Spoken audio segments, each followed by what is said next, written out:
어제 아침에 비가 좀 제법 내렸었죠. 아마 기억하실 겁니다. 저는 비가 오는 날을 무척 좋아합니다. 비가 오는 소리에 귀를 기울이면 신비가 느껴지곤 합니다. 물방울이 바닥에 닿는 위치에 따라서 다른 소리가 발생이 되죠.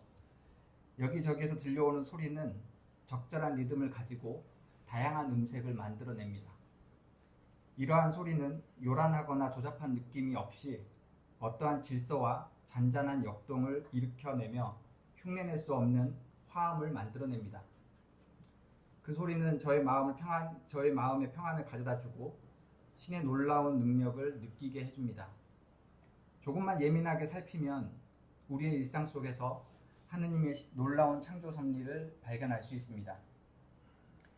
오늘 고린도 교회에서 보내는 바울의 서신서는 사람들의 지혜에 대해 이야기하고 있습니다. 이 세상이 그 지혜로 하느님을 알지 못하는 것은 하느님의 지혜 안에서 된 일입니다. 이 세상의 지혜로 하느님을 알지 못하는 것이 하느님의 지혜 안에서 된 일이다. 이 말을 다른 말로 풀어보자면 사람들이 자신의 지혜로 하느님은 이런 분이다 저런 분이다 하며 말하지만 사실은 하느님을 알 수 없다는 뜻이 되겠지요. 하느님께서는 이미 인간의 지혜로는 하느님을 알 수 없도록 하셨다는 뜻이 됩니다. 인간은 하느님을 알고자 해도 결코 알 수 없도록 하느님께서 지혜를 발휘하고 계신다는 것입니다.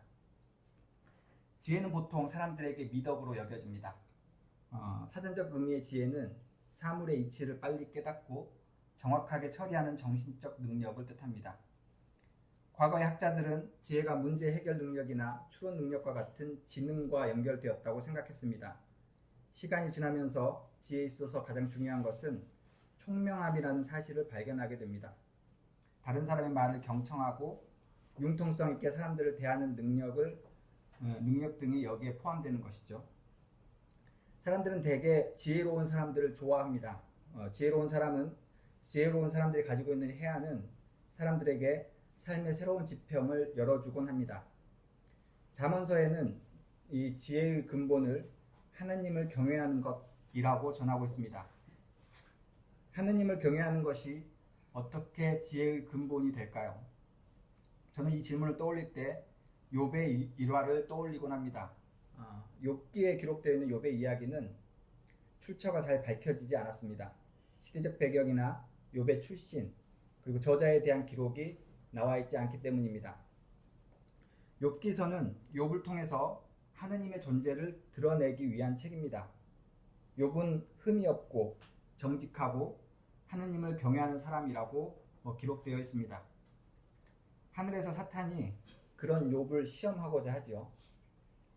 그렇게 욥에게 재앙이 닥치고 재앙에 처한 욥에게 새 친구가 와서 벌이는 논쟁이 욥기의 주요 내용입니다.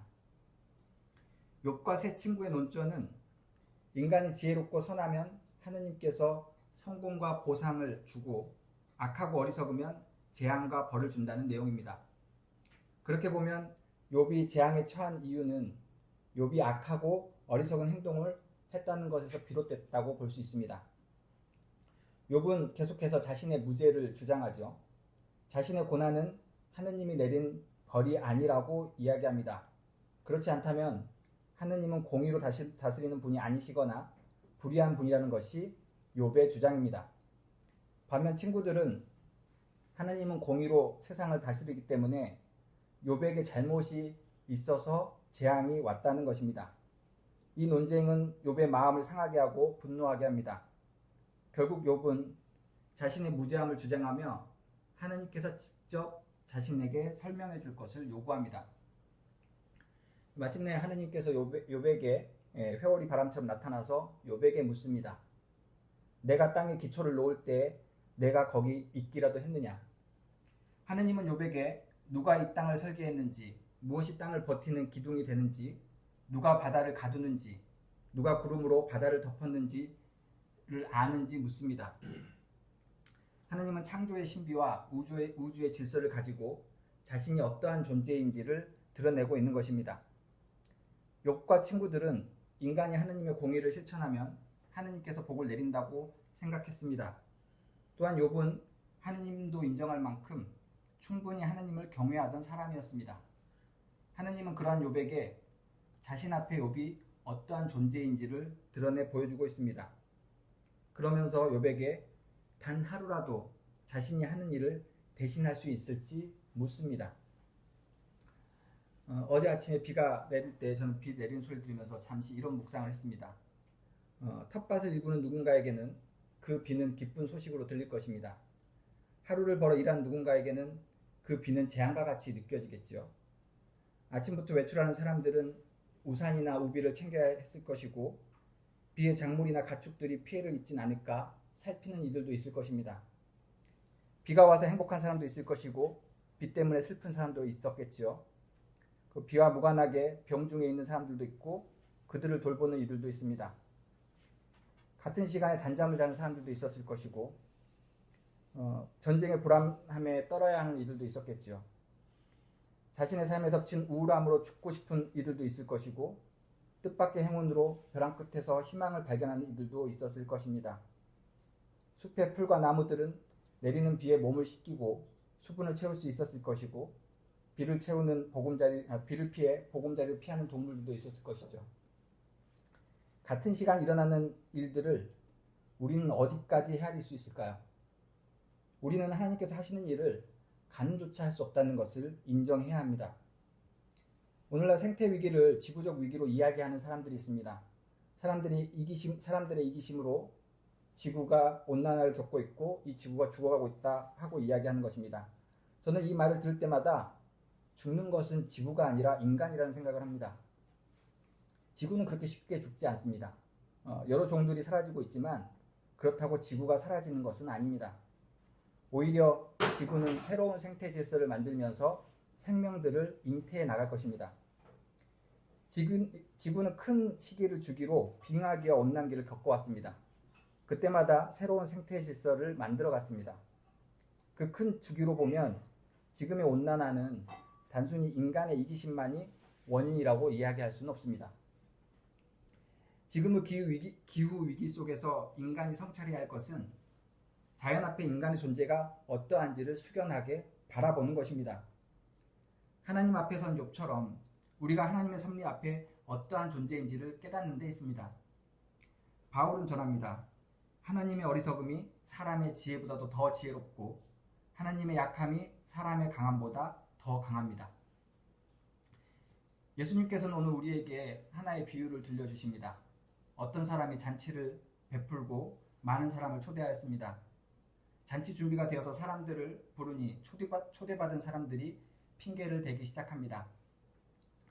밭을 샀다느니 결의소를 두고 시험해야 한다니, 결의소는 이제 소의 쟁기를 이끄는 한 쌍의 소를 이야기합니다.